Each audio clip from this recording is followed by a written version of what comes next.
The first race down at Volusia Speedway Park for the Dirt Car Nationals was exciting.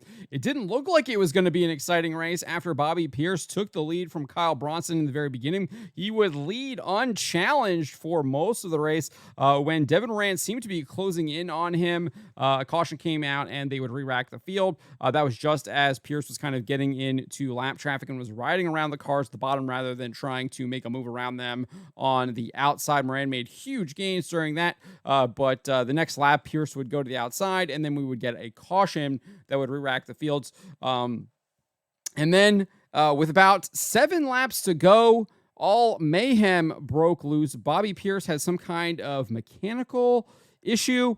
It looks like he had an engine failure. It's also possible he blew a tire as well. Obviously, the safety crew does go out and puts out a fire that had erupted on his engine, but it also looks like he blows a left side tire as well. And then after that all got cleaned up, took a little bit to do it, but they got it done very quickly in my estimation. Devin Moran would jump to the lead, and it would be Ricky Thornton Jr. trying to track him down. He actually would make a huge run with about 5 laps to go, was behind by 9/10 of a second, and then the next lap, he cut it down to 3/10 of a second.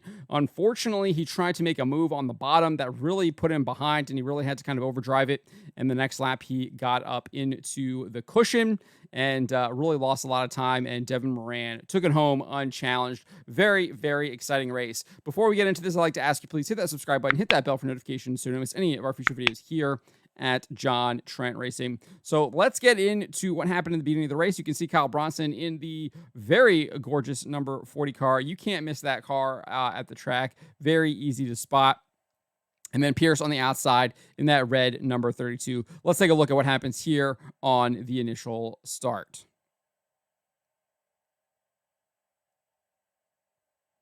Here we go. Bronson leading them to the green. Takes off. Looks like he's going to have position. Pierce stays up top.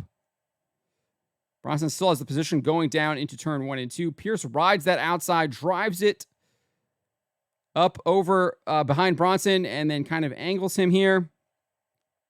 Bronson goes up. Pierce stays on the bottom and just really kind of drives past him right there. So there you go. Pierce would take the lead, and he would not look back until this huge wreck here with 7 laps to go. You can see here Pierce leading both Chris Madden and Devin Moran to the green flag restart. Let's take a look.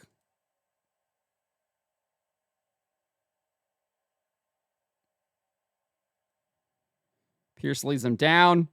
Looks like something, he gets a little fishtail there, and then I think he flattens the tire. The car doesn't go. Everyone stacks up. Hudson O'Neal slams really hard into the outside wall. Mike Marlar's up in the air.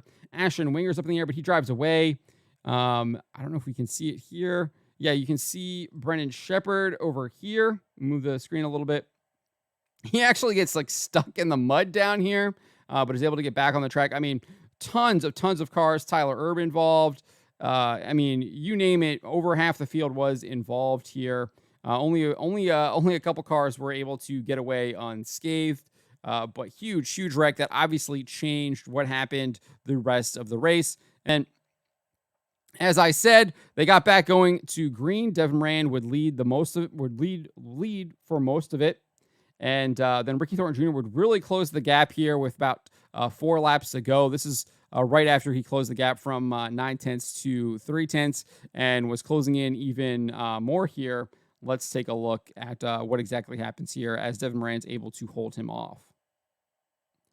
So Moran goes down. He really tries to ride that bottom. He makes a little bit of a mistake, goes back up to the top, still running really strong there. Tries to then take the bottom line here into 1 and 2. Moran kind of runs the middle and then goes up the top. You can see just how much of a gap Moran put on Ricky Thornton Jr. right there. And then Ricky Thornton Jr. obviously sees that too, tries to get really aggressive, and then goes up over the cushion, and that would be it. Moran would take home the win, and Ricky Thornton Jr. would have to settle for a 2nd place finish. Very exciting race. Wasn't expecting it to be that exciting. It did look like from the get-go that Bobby Pierce had the dominant car, was going to run away with it.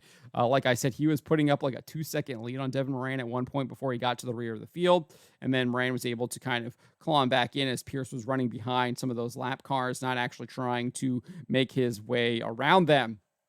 But it ended up being a much more exciting race. Obviously, the wreck is unfortunate for all those drivers involved.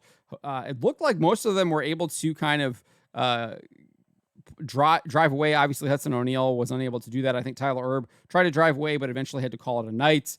So hopefully they get those cars fixed and running for the rest of the Dirt Car Nationals here this week, and then for the World of Outlaws series at the end of the week here. But fun, exciting race. Sucks that that huge wreck did indeed happen. Would have liked to seen them continue to race clean there. But hey, it's racing. Wrecks do indeed happen. And then we did get to see a good chase between Ricky Thornton Jr. and Devin Moran. With Ricky Thornton Jr., I think trying to push himself a little bit too much there. Ended up making a couple mistakes, and that allowed Moran to really just drive away. But let me know what you guys made of the race in the comments below.